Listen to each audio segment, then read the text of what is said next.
മരുന്നുക്ഷാമം രൂക്ഷമാണ്. അതുപോലെ വർഷങ്ങൾക്ക് മുമ്പ് നടന്നത് അടക്കമുള്ള രണ്ടോ മൂന്നോ സംഭവങ്ങൾ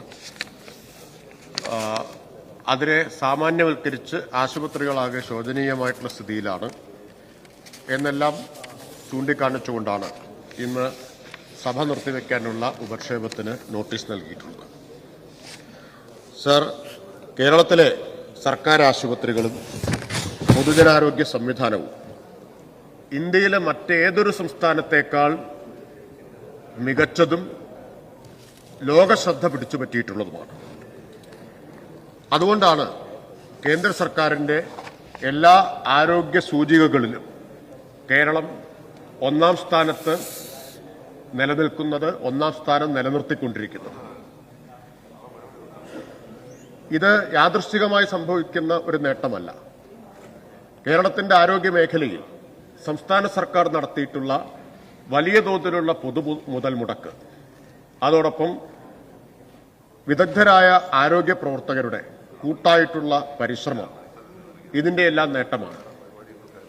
വിദഗ്ധരായ ഡോക്ടർമാരും നഴ്സുമാരും ഉൾപ്പെടെ സേവന സന്നദ്ധരായ ഒരു വലിയ ആരോഗ്യ പ്രവർത്തകരുടെ നിരയാണ് നമുക്കുള്ളത്. ഒറ്റപ്പെട്ട ചില സംഭവങ്ങളെ മുൻനിർത്തി ആരോഗ്യമേഖലയെ ആകെ ഇകഴ്ത്താൻ ശ്രമിക്കുന്നത് നിർഭാഗ്യകരമാണ്, ആത്മഹത്യാപരവുമാണ്. നിർഭാഗ്യവശാൽ ഈ ബഹുമാനപ്പെട്ട പ്രതിപക്ഷ അംഗം നൽകിയിട്ടുള്ള നോട്ടീസ് ഒറ്റപ്പെട്ട ചില സംഭവങ്ങളെ, അതും 2022 നടന്നൊരു സംഭവം ഉൾപ്പെടെയുള്ളവയെ മുൻനിർത്തി കേരളത്തിന്റെ ആരോഗ്യ മേഖലയുടെ നേട്ടങ്ങളെ മുഴുവൻ ഇകഴ്ത്താനും ആരോഗ്യ പ്രവർത്തകരുടെ ആത്മവീര്യത്തെ തളർത്താനുമൊക്കെയുള്ള ഒരു ശ്രമമായിട്ടാണ് പരിണമിക്കുന്നത്.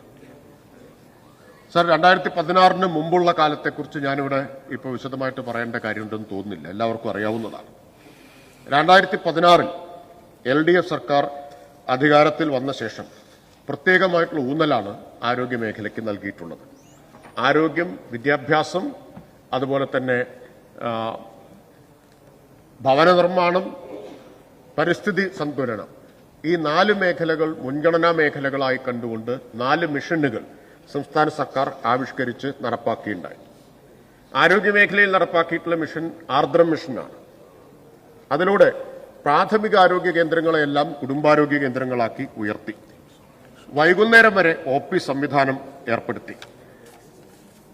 2430 തസ്തികകളാണ് ഇതിനുവേണ്ടി അധികമായി സൃഷ്ടിച്ചത്. സാർ, പ്രത്യേകം ഓർമ്മിക്കണം, കേന്ദ്ര സർക്കാർ കേരളത്തെ ഒരു കാലത്തുമില്ലാത്ത വിധത്തിൽ വിഭവങ്ങൾ നൽകാതെ, നികുതി വിഹിതം അനുവദിക്കാതെ, വായ്പാ പരിധി വെട്ടിച്ചുരുക്കി വരിഞ്ഞു മുറുക്കുകയും ശ്വാസം മുട്ടിക്കുകയും ചെയ്ത സന്ദർഭത്തിലും ആരോഗ്യമേഖലയ്ക്ക് ഈ സർക്കാർ നൽകിയിട്ടുള്ള മുൻഗണന എത്ര വലുതാണ് എന്ന് തെളിയിക്കുന്നതാണ് ഈ കാലയളവിൽ 2430 തസ്തികകൾ കുടുംബാരോഗ്യ കേന്ദ്രങ്ങളായിട്ട് ഉയർത്താൻ മാത്രം അനുവദിച്ചു എന്നത്. അത്ര 2430 തസ്തിക മാത്രമല്ല അനുവദിച്ചത്, ഇതിനു വേണ്ടി മാത്രം. താലൂക്ക് ആസ്പത്രികളിൽ സ്പെഷ്യാലിറ്റി സംവിധാനം ഏർപ്പെടുത്തി.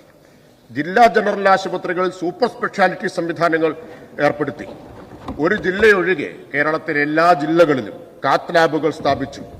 നേരത്തെ മെഡിക്കൽ കോളേജുകളിൽ മാത്രം ലഭ്യമായിരുന്ന സൂപ്പർ സ്പെഷ്യാലിറ്റി സൗകര്യം ഇന്ന് ജില്ലാ ജനറൽ ആശുപത്രികളിലേക്ക് കൂടി വന്നതോടെ ആയിരക്കണക്കിന് പാവപ്പെട്ടവരായ രോഗികൾക്ക് സൂപ്പർ സ്പെഷ്യാലിറ്റി സൗകര്യങ്ങൾ സർക്കാരിന്റെ ചെലവിൽ സൗജന്യമായി ഇന്ന് ജില്ലകളിൽ ലഭ്യമാവുകയാണ്.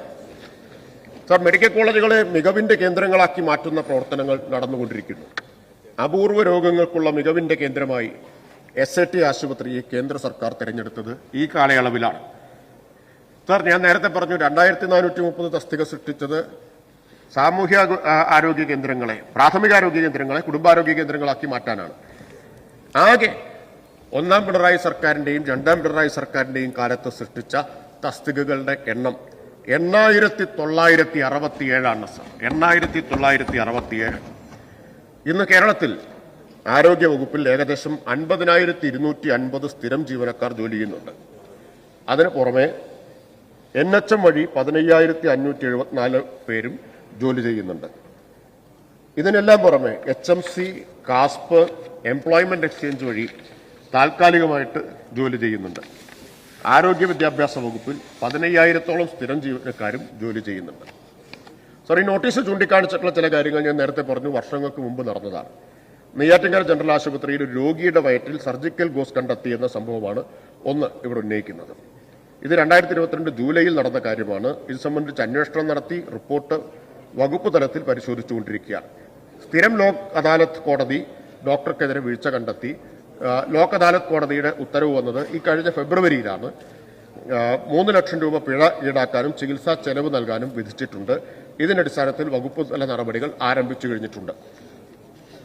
സർ, കോഴിക്കോട് ഗവൺമെന്റ് മെഡിക്കൽ കോളേജുമായിട്ട് പ്ലീസ് ഓർഡർ ഇങ്ങനെ അംഗങ്ങൾ അടിയന്തര പ്രമേയമാണ്. കോഴിക്കോട് ഗവൺമെന്റ് മെഡിക്കൽ കോളേജുമായി ബന്ധപ്പെട്ട് പ്ലീസ് ഇവിടെ ചൂണ്ടിക്കാണിച്ച കാര്യം, ഓർഡർ IMCH ആശുപത്രിയിൽ ചികിത്സ തേടിയിരുന്ന 57 വയസ്സുള്ള ശ്രീമതി വിലാസിനി എന്ന രോഗി 4/3/2025 അഡ്മിറ്റ് ചെയ്യപ്പെട്ടു. രോഗിക്ക് 7/3/2025 താക്കോൽ ദ്വാര ശസ്ത്രക്രിയയിലൂടെ ഗർഭാശയവും അണ്ഡാശയങ്ങളും നീക്കം ചെയ്തു. ഓപ്പറേഷന്റെ സമയത്ത് തന്നെ ഗർഭാശയവും കുടലും തമ്മിൽ ഒട്ടിച്ചേർന്ന ഭാഗം വിടർത്തുമ്പോൾ വൻകുടലിന്റെ ഭാഗത്തൊരു ക്ഷതം കണ്ടെത്തുകയും അപ്പോൾ തന്നെ ജനറൽ സർജനെ വിളിച്ചു വരുത്തി ലാപ്രോസ്കോപ്പി വഴി ക്ഷതം തുന്നിച്ചേർക്കുകയും ചെയ്തു. എന്നാൽ ലീക്ക് സംശയിച്ചതിനാൽ 10/3/2025 ജനറൽ സർജൻമാർ അടിയന്തരമായി വയർ തുറന്ന് ശസ്ത്രക്രിയ ചെയ്യുകയും കുടലിൽ തുന്നലിട്ട ഭാഗത്ത് ലീക്ക് കാണുകയും ഫീക്കൽ പെരിറ്റോണൈറ്റിസ് എന്ന അവസ്ഥ കണ്ടെത്തുകയും ആ ഭാഗത്ത് വേണ്ട ചികിത്സ ചെയ്യുകയും രോഗിയെ വെന്റിലേറ്ററിലേക്ക് മാറ്റുകയും ചെയ്തു. എന്നാൽ നിർഭാഗ്യവശാൽ രോഗിയുടെ അവസ്ഥ ഗുരുതരമായി 12/3/2025 പുലർച്ചെ 5:25 മരണമടയുകയും ചെയ്തു. പ്രാഥമിക തലത്തിൽ നടത്തിയിട്ടുള്ള അന്വേഷണത്തിൽ രോഗിക്ക് നൽകിയ ചികിത്സയിൽ വീഴ്ചയുണ്ടായതായി കണ്ടെത്തിയിട്ടില്ല. എങ്കിലും